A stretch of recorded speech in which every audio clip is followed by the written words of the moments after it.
본 방송에서 제공하는 투자 정보는 투자 판단에 대한 조언입니다. 방송에서 제공하는 주식의 가치, 가격 상승 및 가격 하락에 대해서는 방송사에서 보장하지 않습니다. 여러분 안녕하십니까? 마감인방 60분의 승부 최슬기입니다. 오늘 승부 쉽지 않게 전개되고 있습니다. 오전장에서는 그래도 낙폭이 제한되는 듯했던 양대 시장, 오후 들어서 점점 더 낙폭 벌려가고 있습니다. 경기 침체 우려에 무섭게 오르는 원달러 환율이 지수를 끌어내리는 주 요인으로 분석되고 있는데요. 달러 독주에 우리가 숨쉴 틈이 없습니다. 자, 이런 상황에서 투자 전략은 어떻게 세우면 좋을까요? 오늘도 마감인방 60분의 승부와 함께 하시면서 투자 전략 가다듬어 보시길 바랍니다. 마감인방 60분의 승부 생방송은 지금 유튜브로도 함께 하실 수 있습니다. 유튜브에서 서울경제TV 검색하신 후에 실시간 스트리밍 방송으로 함께 해주세요. 참고로 본 방송에서 제공해드리는 정보는 투자 판단에 대한 조언일 뿐 해당 주식의 가치와 수익률을 보장하진 않습니다. 마감인방 60분의 승부, 오늘 시장의 가장 뜨거운 이슈 분석으로 시작해 보도록 하겠습니다. 지금 스튜디오에 루크투자연구소 임순재 대표 모셨습니다. 대표님 어서 오세요. 네, 안녕하십니까? 네, 오늘 시장 정말 낙폭이 점점 더 커지고 있는 상황인데 카카오그룹주가 또 다시 같이 흘러내리고 있습니다. 카카오그룹주 최근 시총 하루 만에 2조 원 넘게 증발했다, 뭐 이런 이야기도 나오는데 네네. 겨박제가 지금 계속해서 가중이 되고 있는 상황입니다. 뭐 가장 대표적인 게 지금 송금 서비스 논란도 있고요. 또 블록딜 이슈까지 더해지면서 그룹주 전반이 흔들리는 모습인데 지금 카카오그룹주의 핵심 이슈 먼저 전해주시죠. 네, 뭐 카카오그룹주다라고 하기엔 뭐 대표적인 뭐 성장주다라고 뭐 많이들 생각을 하실 것 같고요.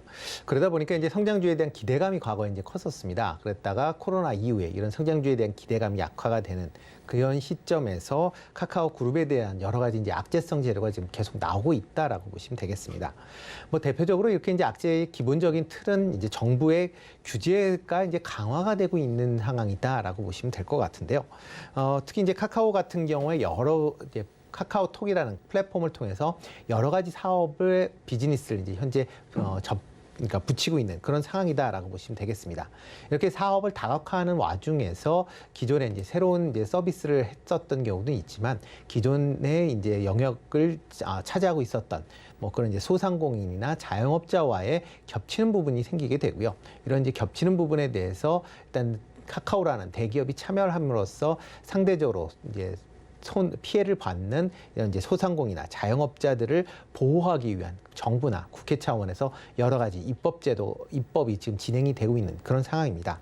그러다 보니까 카카오 입장에서 보면 이런 규제와 관련된 이슈가 불거지면서 좀 약해졌다라고 보시면 될 것 같고요. 뭐 작년 같은 경우에 핀테크 관련돼서 뭐 보험 판매 관련된 여러 가지 좀 이슈가 있었고요. 올해 같은 경우는 지금 핀테크, 특히 이제 이번에 같은 경우는 핀테크 중에서 간편 송금 관련된 이슈까지 이제 불거지면서 전반적으로 이제 특히 이제 핀테크 관련된 금융 관련돼서는 금융 규제가 좀 더 심화되고 있다라고 보시면 될 것 같습니다. 특히 이제 그 금융 산업 자체는 규제 산업이다라고 보시면 될 것 같고요. 그동안 이제 핀테크 기업이 계속 성장했었던 이유는 그 여러 가지 이제 정부의 규제 사업의 이제 사각이죠. 어떻게 보면 약간 좀 빠져 있는 그런 부분을 들어가면서 이제 시장을 좀 키우는 그런 효과가 있었습니다. 그렇지만 최근 들어 이런 그 끼어들어오면서 이제 커지는 핀테크 기업의 규모가 커지면서 이제 본격적으로 금융 안정에 대한 부분에 좀 더 포커스가 맞춰지면서 규제가 강화되고 있다라고 보시면 될 것 같습니다. 이 외에도 이제 지난주에 이제 카카오 모빌리티가 이제 매각을 시도하다가 노조의 반대로 일단 매각을 취소하는 그런 사태가 있었습니다. 뭐 향후에 이제 카카오 모빌리티가 뭐 여러 가지 이제 사업을 진행을 하면서 카카오 그룹 내외에 이제 서로 시너지를 이제 볼 수 있는 그런 측면도 분명히 있다라고 생각을 하지만 최근에 이제 규제와 관련된 부분에 카카오 모빌리티를 통해서 규제가 좀 더 강화될 수도 있다라는 것도 어떻게 보면 시장에서는 좀 부정적인 그런 느낌이다라고 보시면 될 것 같습니다. 그리고 이제 카카오 같은 경우도 최근 들어 이제 그 온라인 광고 성장세가 상당히 좀 둔화되고 있는 그런 모습들을 보이고 있습니다. 코로나 시기에 소비자들이 이제 오프라인이 아닌 온라인으로 이제 활동이 증가하면서 광고 관련된 수익들이 상당 부분 증가하는 그런 모습을 보이면서 주가도 좋은 흐름을 보였습니다. 근데 이제 최근 들어 코로나가 끝난 이후에 오프라인 활동들이 다시 활발하게 진행이 되면서 과거와 같이 그런 이제 온라인 광고의 그 증가세가 좀 두당화됐다라고 보시면 될 것 같고요. 실질적으로 카카오 같은 경우에 2분기에 톡 비즈니스 실적이 전년 대비 2% 감소를 하는 그런 모습을 보였습니다. 그렇기 때문에 향후에 그런 성장성이 이제는 조금은 그런 과거와 같은 성장세를 기대하기는 좀 어려운 그런 시점으로 바뀐 거 아닌가라는 생각을 해봅니다. 네, 카카오가 정말 그룹 내 외부적으로 정말 쉽지 않은 상황에 직면해 있는 것 같습니다. 이 노조가 생긴 지도 참 얼마 되지 않았는데 네. 노조가 상당히 큰 힘을 지금 발휘하고 있는 것 같기도 하고요. 일단 뭐 금리가 전반적으로 인상되는 상황이다 보니까 성장주인 카카오가 참 쉽지 않은 상황 보내고 있는 것 같은데 그럼에도 불구하고 지금 개인 투자자분들은 지금이 오히려 카카오 저가 매수의 적기가 아닌가라는 시각을 보여주고 계신 것 같아요. 카카오 그룹주 지금 개인 투자자들이 최근 5거래일 동안 4천억 원 가까이 매수했다. 뭐 이런 이야기 나오고 있는데 자, 대표님께서 보시기에는 카카오 지금 좀 매수를 하기에 적기라고 보십니까? 개인적으로 먼저 말씀드리면 좀 이른 시점이 아닌가라는 생각을 좀 해보고 있습니다. 기본적으로 이제 개인 투자자들이 이제 카카오를 많이 매수하는 이유 중에 하나는 카카오의 과거의 주가에 대한 이제 기억 때문에 이제 매수를 많이 한다라고 보시는 게 맞지 않을까 싶습니다. 카카오가 이제 작년 6월에 이제 17만 원 이제 최고점을 찍었죠. 그 이후에 계속 지금 하락을 하고 있습니다. 금일 같은 경우도 7만 5천 원대에 이제 할 만큼 이제 어떻게 보면 고점 대비 이제 절반 이하로 지금 하락을 했다라고 보시면 될 것 같고요. 그렇기 때문에 과거 주가에 비해서 지금 주가는 이제 절반 이하기 때문에 낮다라는 그런 인식 때문에 개인 투자자들이 매수를 많이 하지 않나라는 생각이 들고 있습니다. 그렇지만 그때와 지금이 상황이 좀 달라진 것도 한번 같이 좀 인식을 하실 필요가 있지 않을까 싶습니다. 작년에 그 주가가 이제 좋았을 때를 가정을 한다라고 하게 되면 코로나로 인해 플랫폼 기업에 대한 이제 기대치가 상당히 높게 작용을 했었던 그런 시기다라고 보시면 될 것 같고요. 그 당시에는 이제 정부 규제에 관련된 이슈도 거의 없었다라고 보시면 되겠습니다. 핀테크 기업이 이제 핀테크 기업 관련 쪽으로는 보다 이제 규제를 완화해야 된다라는 그런 이제 얘기들이 많이 돌았을 만큼 상당히 이제 시장 분위기가 좋았고요. 이에 따라서 카카오 같은 경우도 공격적인 마케팅을 통해서 시장을 확대해가고 있는 그런 상황이었다라고 보시면 되겠습니다. 그렇지만 지금은 전혀 지금 반대의 경우다라고 보시면 될 것 같은데요. 여러 가지 이제 핀테크 관련된 기업들은 정부 이제 규제가 상당 부분 강화가 되고 있는 그런 상황이다라고 보시면 될 것 같고요. 그때와는 다르게 지금 이제 카카오톡을 통한 이제 비즈니스가 소상공인이나 자영업자에 대한 그 영역 침해에 대한 이슈가 다시 지금 불거지고 있는 그런 상황이다라고 보시면 되겠습니다. 이런 이제 이슈가 불거진다라고 하게 되면 기존에 없었던 규제가 새로 생길 수밖에 없는 거고요. 이런 규제로 인해서 향후의 성장성은 좀 상당 부분 제한이 될 수밖에 없다라고 보시면 되겠습니다. 또 하나가 작년 같은 경우에는 금리를 계속 기준금리가 동결이 되면서 자금이 계속 풀렸습니다. 그만큼 시중 유동자금이 풍부한 그런 상태였기 때문에 어떻게 보면 이런 성장 기술주에 대한 관심사가 더 크게 느껴졌고요. 그러다 보니까 자금도 이런 이제 성장주 쪽으로 많이 이제 유입이 됐었다라고 보시면 되는데요. 최근은 이와는 정반대로 기준금리를 계속 올리고 있는 그런 상황이고 통화가 긴축이 가 계속 올해 말 내년까지도 이어질 것이다라는 얘기들이 계속 나오고 있습니다. 이렇게 기준금리가 올라간다라고 하게 되면 성장주 입장에서 보면 관련된 이제 이자 부담이 커질 수밖에 없는 거고요. 그렇기 때문에 성장주에는 상당히 부정적인 영향으로 작용될 수밖에 없다라고 보시면 될 것 같습니다. 그렇기 때문에 이런 관점에서 보면 카카오그룹주는 지금 투자하는 것보다는 장기적인 관점에서 좀 더 시세의 움직임을 보고 투자하시는 게 더 맞지 않을까라는 생각을 해보고 있습니다. 여러 가지 규제 사항들이 있기 때문에 이 규제가 어떻게 진행될지는 아직 알 수가 없는 상황이기 때문에 섣불리 규제를 예측하고 투자를 하시는 것보다 규제가 나온 다음에 투자를 하시는 것도 늦지 않다라고 생각이 됩니다. 네, 카카오 지금 연일 하락하는 모습을 보이다 보니까 개인 투자자분들 지금 좀 들어가 보면 좋지 않을까라는 생각 많이 갖고 계신 것 같습니다. 다만 좀 주의해야 될 부분은 카카오 같은 이런 플랫폼주가 폭발적으로 성장했던 코로나 초기, 팬데믹 초기와는 달리 지금 현재 경기 침체, 경기 둔화에 대한 이야기들 나오는 국면이다 보니까 이 흐름을 조금 더 지켜보셔야 될 것 같습니다. 그런데 지금 카카오, 전반적인 카카오 그룹주들 약세를 야기하는 많은 요인 중에서 가장 대표적인 게 이 송금하기 서비스가 네. 중단될 수 있다라는 부분인데, 물론 금융위원회가 간편 송금 서비스가 중단되는 건 아니다라고 진화에 나서긴 했습니다. 다만 이런 뭔가 규제에 대한 이슈 하나만으로도 지금 핀테크주 전반적으로 지금 약세가 잡히고 있는 상황인데요. 핀테크 아직까지는 좀 과도기적인 산업인 건지, 저희가 어떤 식으로 투자 전략을 짜야 되는 건지 좀 궁금하거든요. 어떻게 보시나요? 네, 핀테크 기업이 일단 금융과 이제 IT가 이제 합쳐져 있는 그런 내용이다라고 보시면 되는데요. 어느 부분에 이제 포커스가 맞춰져 있느냐를 본다라고 하게 되면 현재 이제 IT 쪽에 맞춰져 있다라고 보시면 되겠습니다. 그렇기 때문에 이제 핀테크 기업이 IT에 맞춰져 있지만 기본적으로 금융을 하고 있기 때문에 금융에 대한 규제 부분도 같이 생각을 해보셔야 된다라고 보시면 될 것 같고요. 이번 같은 카카오페이 같은 경우도 이제 금융감독위원회에서 이제 전금법이라고 그러죠. 전자금융거래법을 이제 개정을 하면서 페이 송금에 대한 이제 제한 우려가 시장에서 좀 다시 불거졌다라고 보시면 될 것 같습니다. 특히 이제 선불 전자 지급 수단, 그러니까 어떻게 보면 돈을 미리 받아서 이 자금을 이제 송금하는 거에 대해서 자금 이체 허가를 취득해야 된다라는 그런 이제 얘기가 법령에 내용이 나오면서 이제 향후에 이런 간편 결제가 상당 부분 제한이 될 것이다라는 이제 그런 우려가 나왔던 것도 사실입니다. 하지만 이런 이제 그 선불 결제 시스템 관련돼서 금융감독위원회도 일단은 카카오페이 같은 거나 같이 그렇게 송금 서비스를 제한하는 건 아니다. 그 송금 서비스는 여전히 할 것이다라고 이제 진화에 나섰습니다. 그렇지만 만약 송금 서비스를 한다라고 해도 아마 그 금액이나 이런 규제가 생길 건 불가피할 것 같고요. 그리고 또 이게 금감위에서 결정하는 사항이 아니라 국회에서 결정하는 사항입니다. 국회 같은 경우도 작년도 이후서부터 계속 플랫폼 기업에 대한 이제 규제에 대한 부분을 계속 얘기했었기 때문에 이번에 그러니까 전금법 같은 경우도 아마 그 개정 내용이 아마 페이 관련돼서는 그렇게 긍정적이보다는 약간 좀 부정적인 요소가 좀 커질 가능성은 충분히 있다라고 보시는 게 맞지 않을까라는 생각이 들고요. 만약 이렇게 이제 페이에 대한 제한이 있다라고 하게 되면 이런 여러 페이 업체들은 자금 관련돼서 이제 별도의 그 허가를 받아야 되는 그런 상황으로 이제 몰리게 되고요. 그만큼 이제 비용이나 이제 시간이 소요가 된다라는 건 분명히 부정적일 수밖에 없지 않을까.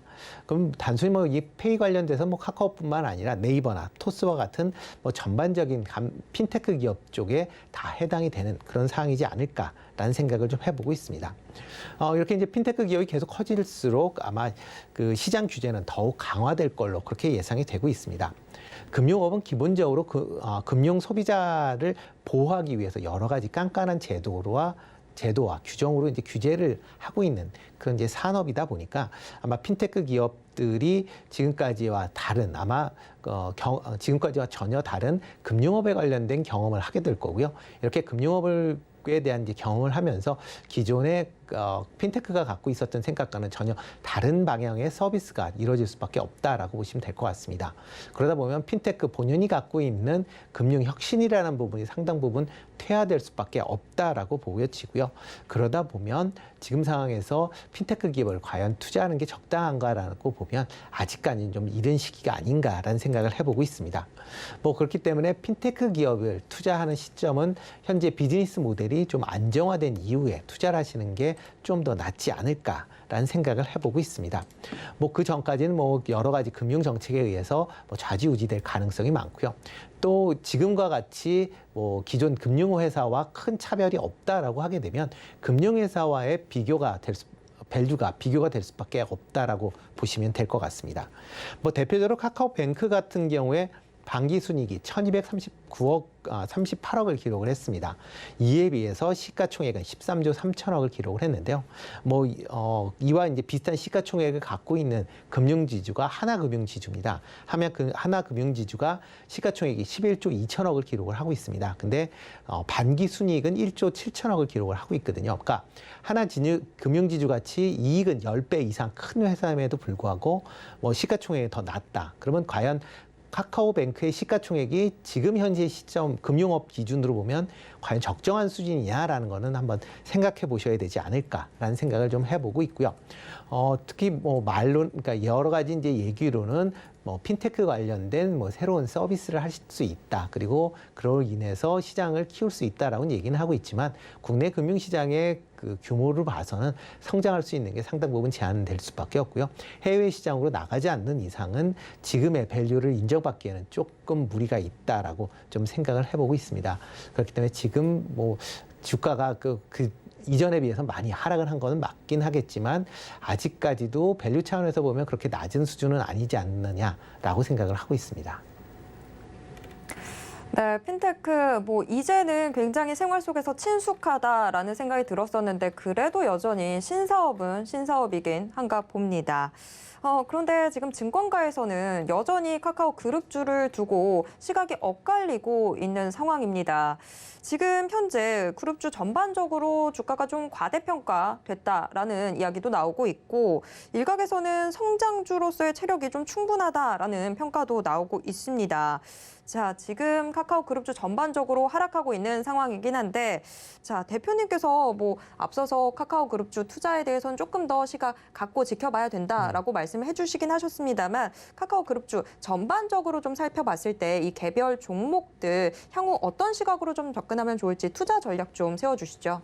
네, 일단 핀테크 관련 기업들을 일단 조심하시는 게 더 맞지 않을까 싶습니다. 대표적으로 이제 카카오페이, 카카오뱅크다라고 보시면 될 것 같은데요.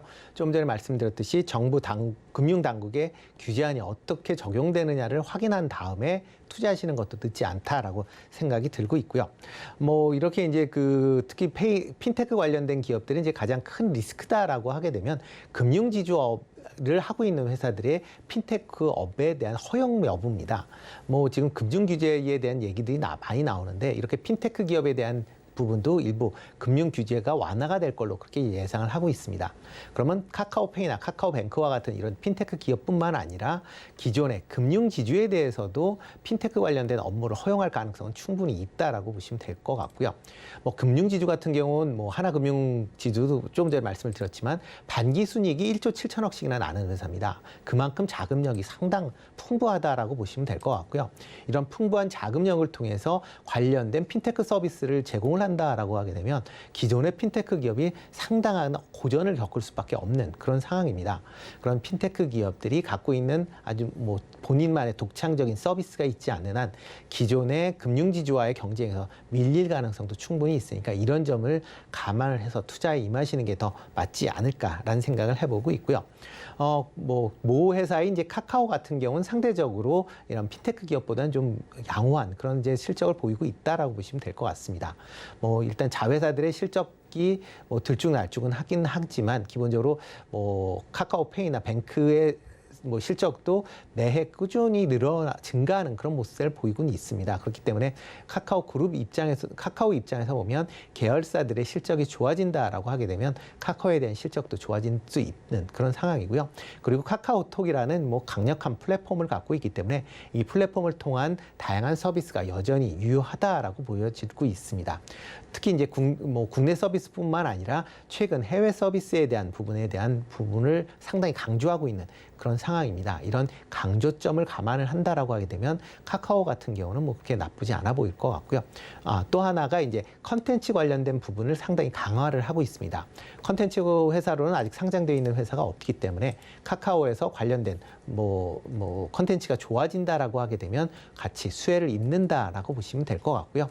특히 이제 카카오 내에서 카카오 엔터나 여러 가지 회사들이 지금 상장들을 또 준비하고 있기 때문에 상장을 하게 되면 추가적인 상장에 따른 이익도 기대해 볼 수 있다라고 생각이 됩니다. 그 외에 이제 카카오 게임즈 같은 경우는 게임 업체에 대한 이제 실적이 하반기 이후에 좀 개선될 기대감이 충분히 있다라고 보여집니다. 특히 이제 카카오 게임즈 같은 경우에 2분기에 영업 실적이 사상 최대치를 기록을 했습니다. 매출은 3,388억으로 161%가 증가를 했고요. 영업이익도 810억으로 92%가 증가하는 그런 모습을 보였습니다. 가장 이제 주력 게임인 이제 오딘의 대만 서비스가 본격화되면서 매출이나 영업이익이 증가를 했고요. 그다음에 이제 2분기에 가장 이제 핫한 게임 중에 하나죠. 우마무스메 프리티 더비가 안정적인 지금 흥행몰이를 하고 있는 그런 상황이 아마 실적이 좋아졌다라고 보시면 될 것 같습니다. 아마 관련된 서비스가 하반기에도 계속 계속 이어지면서 실적도 좋아질 걸로 예상이 되고요. 이외에 하반기에 다양한 이제 신작 게임도 지금 출시가 예정이 되어 있습니다.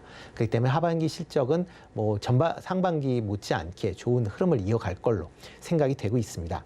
다만 이제 우려되는 사항은 오딘의 제작사인 라이온 하트 스튜디오를 지금 상장을 추진하고 있습니다. 지금 시장 분위기로는 11월에서 12월 달에 상장을 할 거 아니냐라는 그런 이제 기대가 얘기들이 나오고 있는데요. 만약 이렇게 이제 라이온 하트 스튜디오가 상장을 하게 된다라고 하게 되면 카카오 게임즈의 가장 중요한 게임인 오딘에 대한 그 부분이 어떻게 보면 떨어져 나가는 그런 이제 효과를 가져올 수밖에 없고요. 그러다 보면 또 거기에 지주회사라는 또 이미지가 덧붙인다라고 하게 되면 아마 그 라이온 하트 스튜디오에 대한 평가를 제대로 못 받을 확률도 좀 커지지 않을까라는 생각을 좀 해보고 있습니다. 그런 것 때문에 최근에 이제 주가 흐름이 좀 부진한 그런 모습을 보였는데 그래도 카카오 내에서는 카카오 게임즈가 상대적으로는 조금 유리하지 않을까, 그 중에는 낫지 않을까라는 생각을 해보고 있습니다. 네, 확실하게 그래도 좀 매출 포인트가 잡히는 카카오 게임즈를 조금 더 짚어주셨는데 네. 카카오 그룹주 자체를 지금 보유하고 계신 우리 시청자분들은 앞으로의 전략은 어떻게 잡으시면 좋을까요? 일단 가능하면 반등이 있을 때 어느 정도 비중을 좀 줄이시는 전략이 아직까지는 좀 유효하지 않을까라는 생각이 들고 있고요. 먼저 이제 높은 데에서 이제 물리신 분들, 그런 분들은 지금 상황에서는 손쉽게 아마 이게 손절을 하시긴 좀 쉽지 않으실 걸로 이제 예상이 되고 있습니다. 그렇지만 만약 일부는 좀 손절을 하고 가시는 게 어떨까라는 개인적인 생각을 해보고 있고요. 만약 지금 여러 가지 경제 상황 자체가 내년 이후에 침체가 본격화된다라고 하게 되면 지금 이런 성장주에 대한 주가 흐름은 지금보다 더 나빠질 가능성은 충분히 있습니다. 물론 이제 많이 빠졌다라는 거에 대한 이제 하방에 대한 얘기는 나오곤 있지만 또 경기가 침체된다라고 하게 되면 어떻게 움직일지 잘 모르겠고 어떻게 움직일지 쉽게 예단하기 좀 어려울 것 같고요. 다만 지금 상승으로 바로 전환하기에는 좀 더 시간이 걸릴 거다라고 보여지면 일단 조금 비중을 조금 줄여놓으시고 그다음에 일부는 갖고 계시면서 향후에 주가 흐름에 대비하시는 전략이 어떨까 싶습니다. 네, 작년에도 네이버, 카카오의 이 금융 부문을 두고 정부 규제 우려에 주가가 출렁이는 모습들 보였는데 지금 또 한 번 그런 모습들 나타나고 있습니다. 정부 정책에 따른 이 변동성 주의를 좀 하셔야 될 것 같습니다. 오늘 카카오그룹주 전반에 대해서 같이 이야기 나눠봤습니다. 지금까지 임순재 대표와 함께했습니다. 대표님 고맙습니다. 네, 고맙습니다.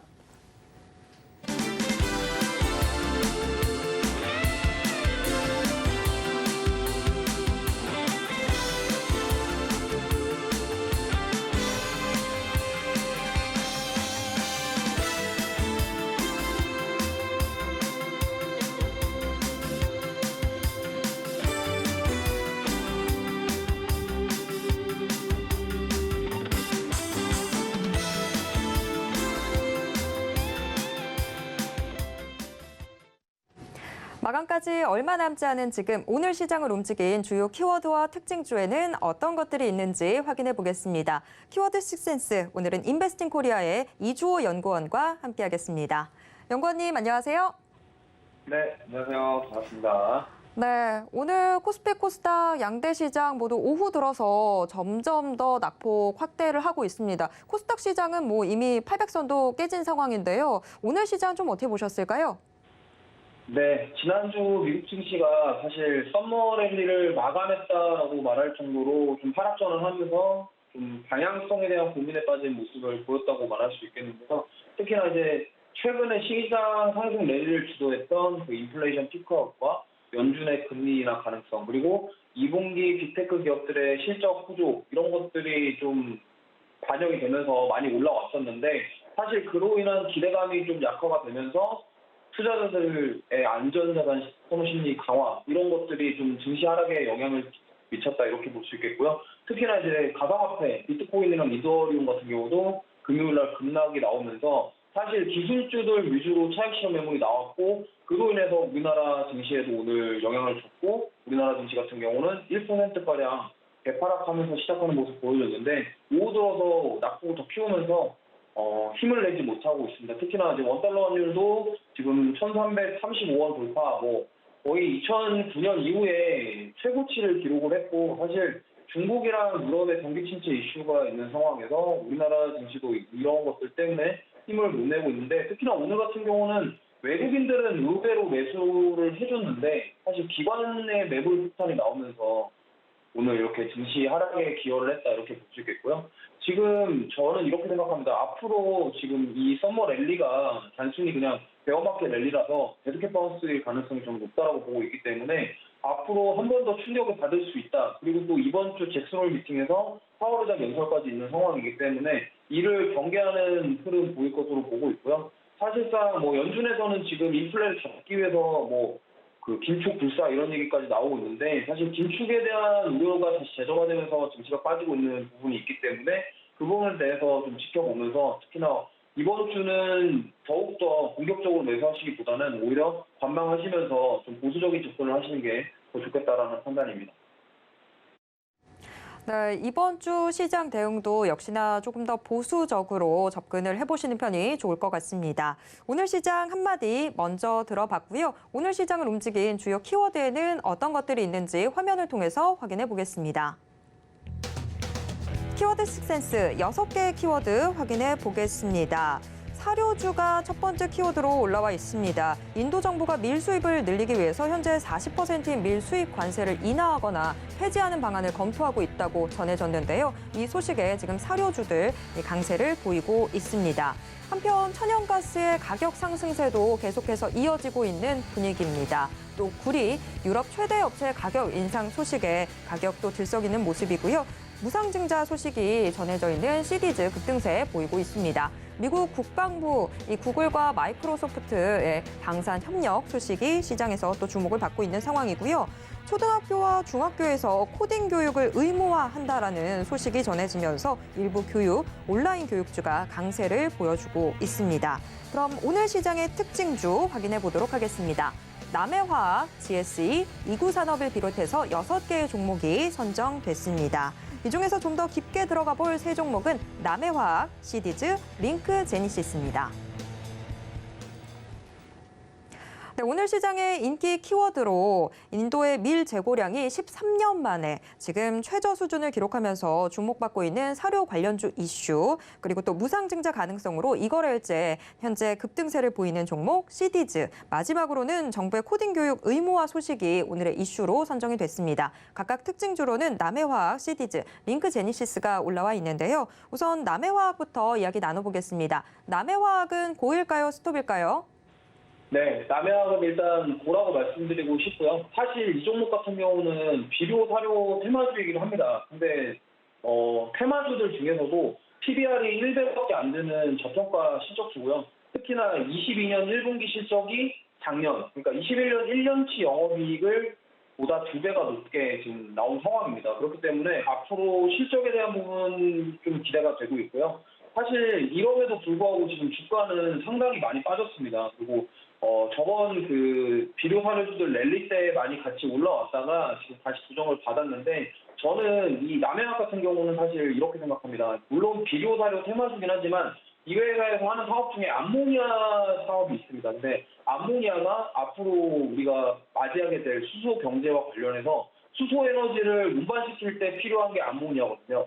수소 에너지를 만들어서 암모니아를 알카시킨 다음에 그거 가지고 운송하기 때문에 저는 앞으로 수소 경제, 그러니까 신재생 에너지와 더불어서 앞으로 수소 경제까지 우리가 생각을 해본다면 이 암모니아 사업을 하고 있는 이 남해화학 같은 경우는 수혜를 받을 가능성이 높다. 물론 지금은 테마주들 움직일 때, 비료사료 움직일 때 같이 움직이고 있지만 저는 어쨌든 이 저평가 실적주의이기도 하고 그리고 앞으로 실적주의면서도 앞으로의 성장 가능성 그러니까 수소 산업, 수소 경제의 그런 암모니아 관련해서 저는 충분히 가능성이 있다라고 보고 있기 때문에 좀 이거 같은 경우는 지금 단기적으로 대응하시는 것도 좋겠으나 좀 멀리 보시고 오히려 중장기적으로 지금 담아가시는 게 더 좋겠다. 왜냐하면 시장이 안 좋을 때 오히려 이런 저평가 실적주들을 매집하는 게 저는 더 좋다고 보고 있거든요. 그렇기 때문에 한 번에 다 사는 게 아니라 이런 그 PBR 낮은 그런 저평가, 밸류에이션 대비 이런 싼 종목들은 저는 한 번쯤은 올라갈 것이다라고 보고 있기 때문에 물론 지금 테마주로 올라갈 수도 있겠으나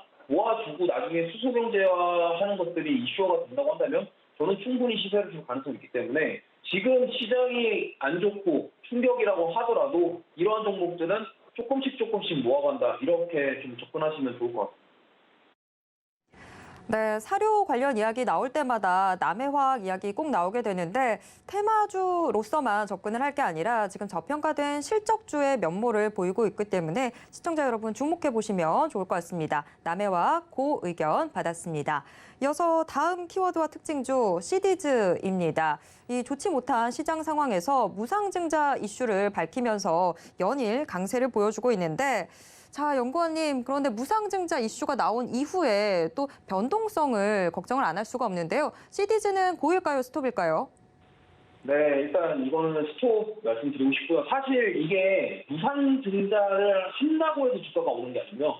무상증자 가능성이라는 이유로 지금 이거일 만에 40% 올랐는데 지금 장 막판에 다 흘러내렸어요. 77,500원 터치하고 지금 거의 12,000원이 빠졌습니다. 잠깐 사이에요. 그렇기 때문에 이러한 변동성이 너무 심하기 때문에 저는 이걸 굳이 따라 들어가시면 지금 어떻게 손실권이고 굳이 이거를 무리하게 매수할 필요가 없다라고 생각하는 게 이거를 동안 정말 말도 안 되게 올랐습니다. 근데 올랐던 이유 자체가 무상증자를 할 가능성이 있다예요. 한다가 아니라. 그렇기 때문에 어떻게 될지 모르는 거죠. 그리고 이런 무상증자 테마 같은 경우들은 지금 뭐 노터스를 시작해서 여러 종목들이 지금 많이 있었는데 결과는 다 좋지가 않았습니다. 그렇기 때문에 단순하게 무상증자 이슈 바라보고서 따라가시기에는 좀 저는 부담스럽고 따라가지 마셔라 이렇게 말씀드릴 수 있겠고 무상증자 간단하게 설명드리면 무상증자가 잉여금을 자본금으로 옮기는 작업이에요. 그렇기 때문에 회사에 무슨 자본이 늘어나거나 어떤 회사에 어떤 호재가 생기는 게 아니라는 겁니다.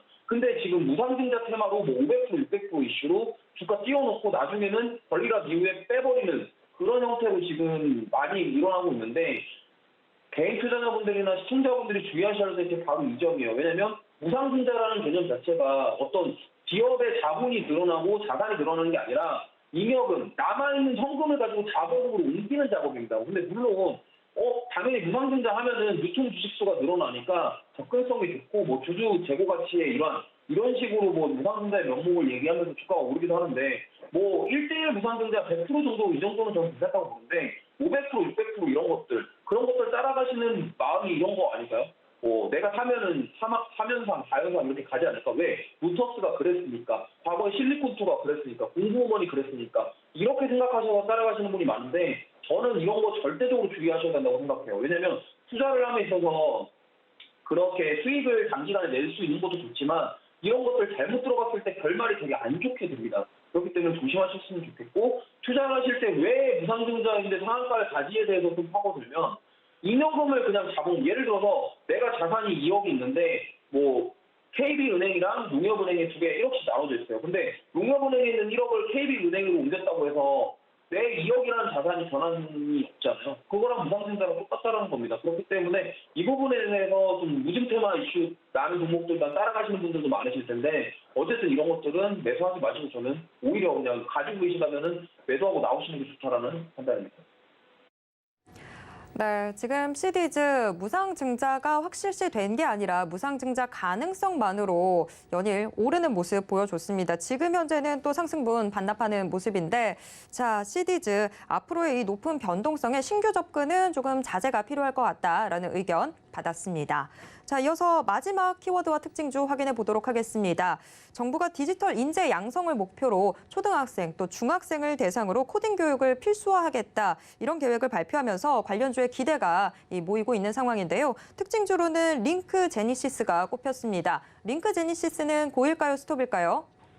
네, 저는 이 종목은 보라고 말씀드리고 싶고요. 일단 이 종목 같은 경우는 뭐 코딩 교육이랑 직접적으로 관계 있는 곳은 아니에요. 근데 이 회사가 하는 사업이 중요한 건데 AI 기술을 가지고 있고 이 회사는 이미지 인식 솔루션, 영상 감지 솔루션을 제공하고 있는 회사입니다.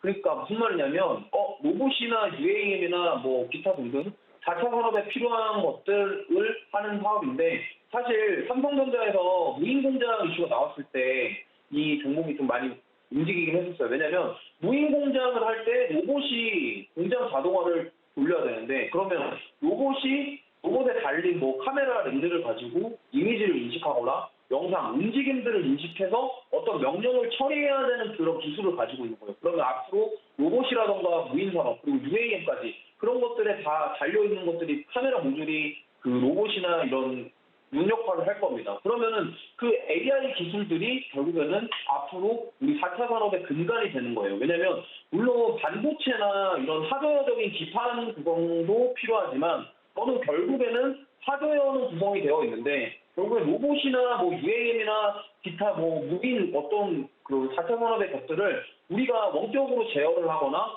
어떤 걔네들이 처리를 하기 위해서 뭔가를 해야 되는데 그러면 그 처리를 하기 위해서는 그 로봇 안에 CPU가 들어가야 되겠고 그거를 만드는 게 바로 알고리즘입니다. 그럼 알고리즘을 만들어서 어떠한 상황, 예를 들면 로봇이 뭐 무인으로 뭐 주문을 받아서 배달을 해주거나 아니면 주문을 받아서 식당에서 가져다 줄 때 그러면은 로봇이 어떤 거를 봤을 때 이거는 이렇게 처리해야 되겠구나 그런 것들을 인식을 해야 되는데 그 인식하는 솔루션을 가지고 있는 게 이 링크 제니시스라는 회사입니다. 그렇기 때문에 저는 이거는 앞으로 미래의 그런 성장 가능성이 무궁무진하다 이렇게 보고 있고요. 실제로 지금 주가도 바닥권에서 지금 바닥을 가지고 있는 모습이고 바닥에서 되게 오랜 기간 동안 횡보하고 있는 모습을 보이고 있습니다. 그리고 또한 삼성 M&A 관련주로도 손꼽히고 있는데 왜냐하면 지금 삼성에서 무인 공장뿐만이 아니라 4차 산업, 로봇 산업 이런 쪽에 관심이 많습니다. 근데 삼성에서 탐낼 만한 기술을 여기는 가지고 있다는 거예요. 그리고 삼성에서 무인 공장 만들려는 시도도 하고 있고요. 그렇기 때문에 여기는 이거는 저의 그냥 개인적인 의견입니다만 삼성전자 M&A 가능성도 있다. 그리고 그뿐만 아니라 지분 투자의 가능성도 있기 때문에 저는 지켜보셨으면 좋겠고요. 또한 현대에서도 지금 AI 쪽은 눈독을 들이고 있는 사업입니다. 그렇기 때문에 현대, 기아, 그다음에 또 삼성 이런 쪽에서 지금 AI 쪽은 정말 관심을 많이 갖고 있기 때문에 보셨으면 좋겠고 그리고 이 회사가 우리나라 그 AI 솔루션에 어떻게 보면은 탑이라고 좀 볼 수도 있겠습니다. 그리고 회사가 시총은 낮은데 시총 낮은 거에 대비해서 실적도 나쁘지 않고요. 유보율도 높습니다. 그렇기 때문에 이 회사가 돈이 많네?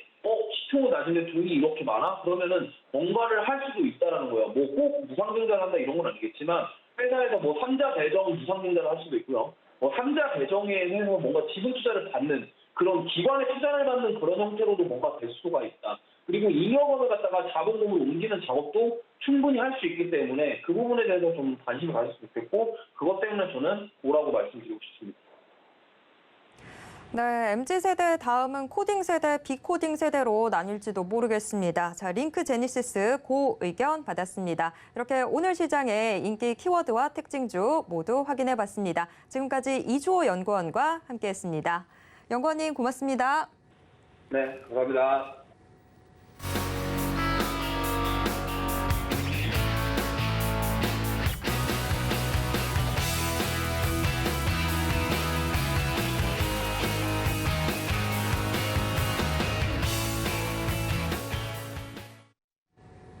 오늘 시장 장 마감이 임박했는데요. 현재 동시효과 상황 어떻게 전개되고 있는지 화면을 통해 확인해 보겠습니다.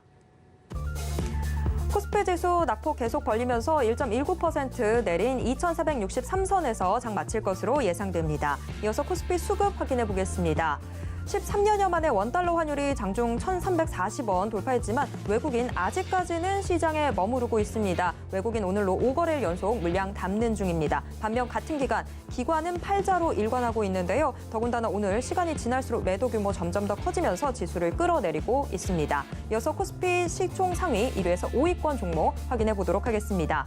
전반적으로 하락이 우세한 모습입니다. 오늘 관세청이 이달 1일부터 20일까지의 수출액을 발표했는데 반도체 수출 수출이 7.5% 줄어든 걸로 나타났습니다. 이 소식에 삼성전자 현재 6만 원 선 간신히 지켜내고 있고 SK하이닉스 1%대 약세입니다. 이어서 코스닥 시장 확인해 보도록 하겠습니다. 코스닥 역시 낙폭 점점 확대를 하면서 2.12% 하락한 796선에서 장 마칠 것으로 예상되고 있습니다. 코스닥 수급 확인해 보겠습니다. 코스닥 지수 빠지는 4거래일 동안 개인은 계속해서 매수세 보여주고 있는데요. 개인 현재 1,560억 원 매수 우입니다. 반면 기관 역시나 1,846억 원 던지고 있습니다. 이어서 코스닥 시가총액 상위 종목 1위에서 5위권 종목 확인해 보겠습니다. 전 종목 모두 파란불 들어와 있습니다. LNF 3%대 하락세 보이면서 23만 5,400원 기록하고 있습니다. 카카오 그룹주가 오늘 전반적인 하락세 보여주고 있는 상황인데 카카오 게임즈도 오늘도 하락세 이어가고 있습니다. 카카오 게임즈 현재 3.07% 하락한 53,700원 선 기록하고 있는 모습입니다.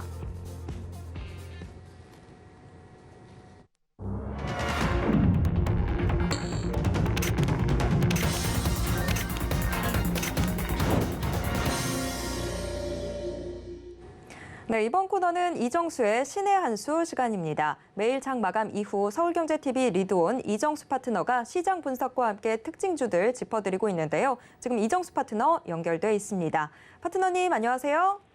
네, 안녕하세요. 신의 한 수의 이정수 파트너입니다.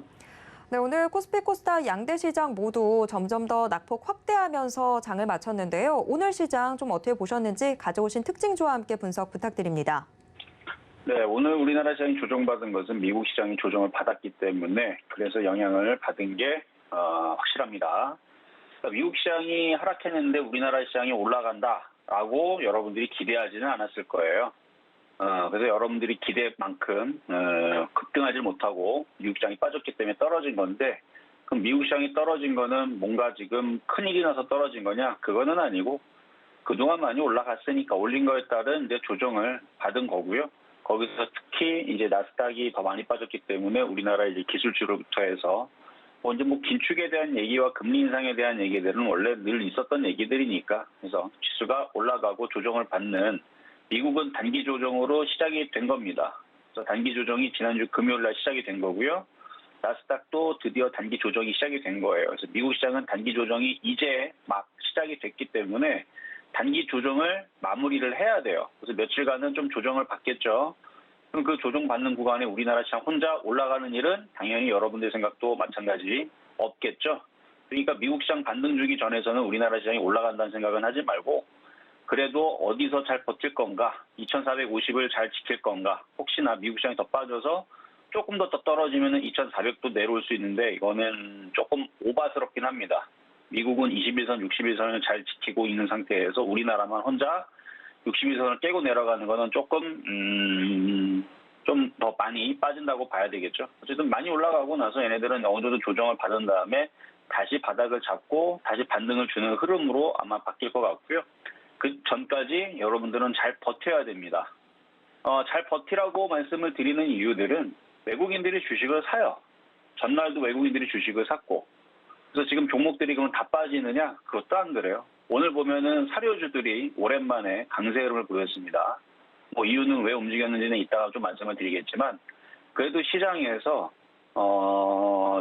지난주, 지지난주 계속 시장에서 이제 유행어들이 막 탄생을 하면서 뭔가 시장의 강세의 흐름들을 주도하려고 여름에 썸머랠리는 태조 이방원 관련주를 해야 된다.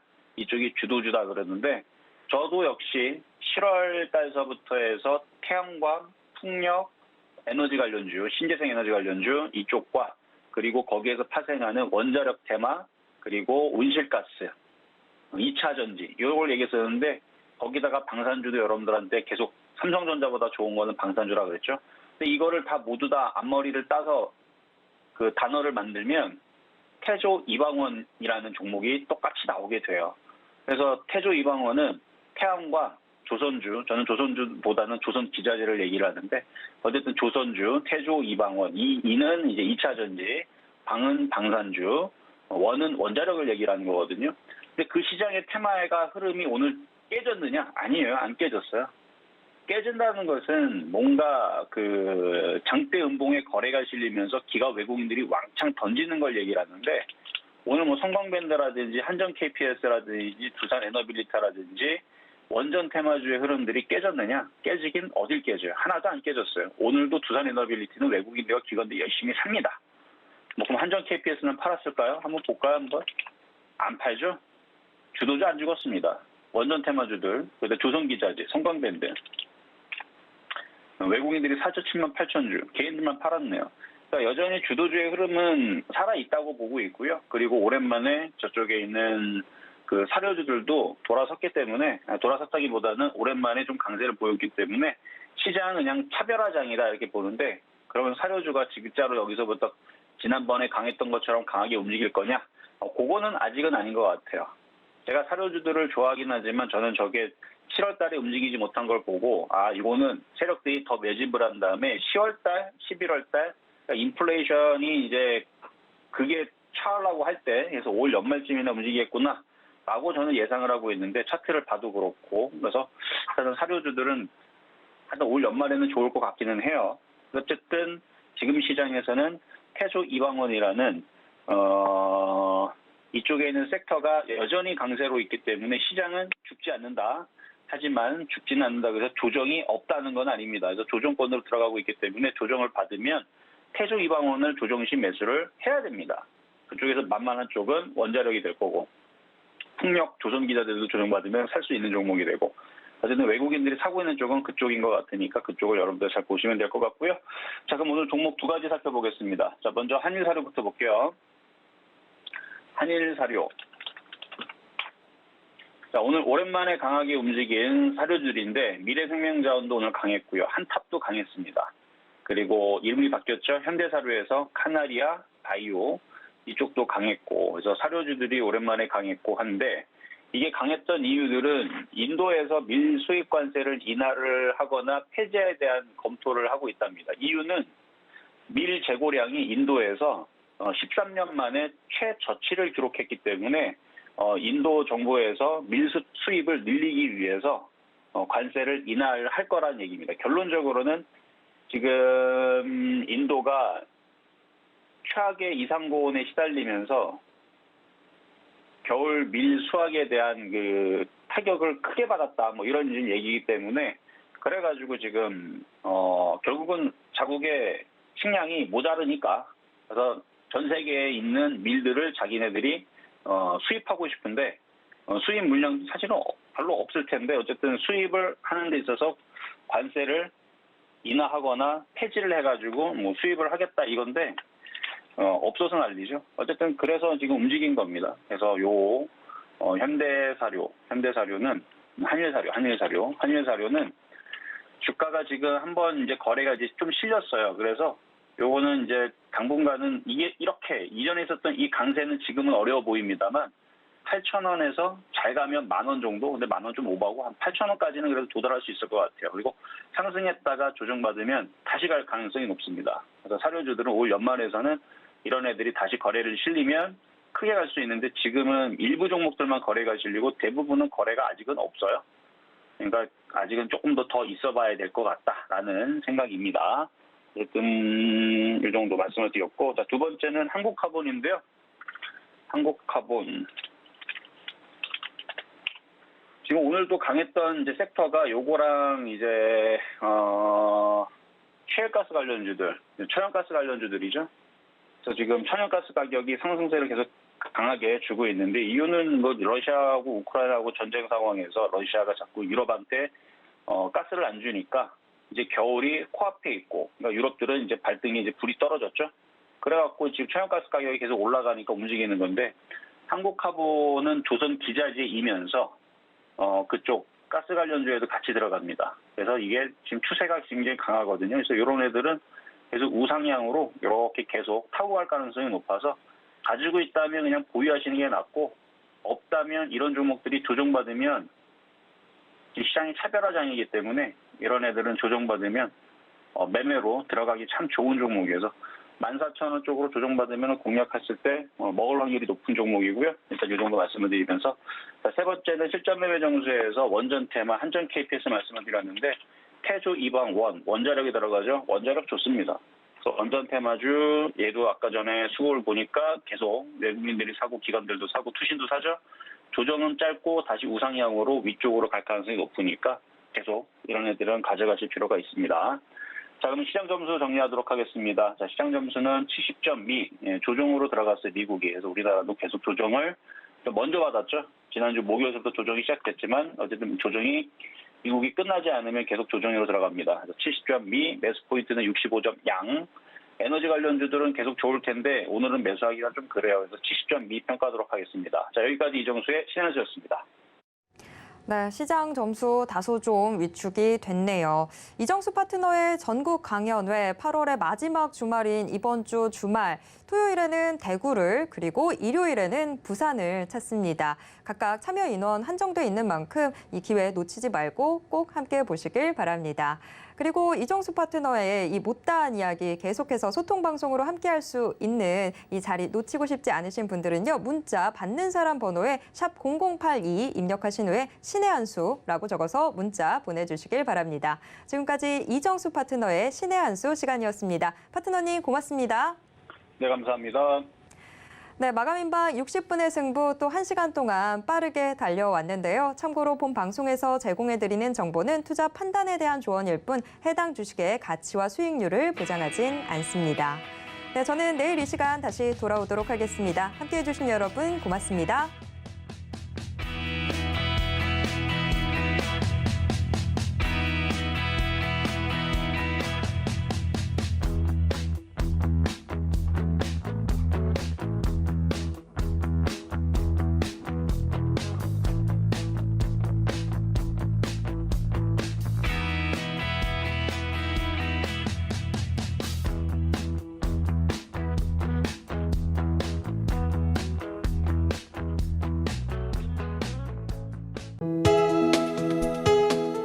본 방송에서 제공하는 투자 정보는 투자 판단에 대한 조언입니다. 방송에서 제공하는 주식의 가치, 가격 상승 및 가격 하락에 대해서는 방송사에서 보장하지 않습니다.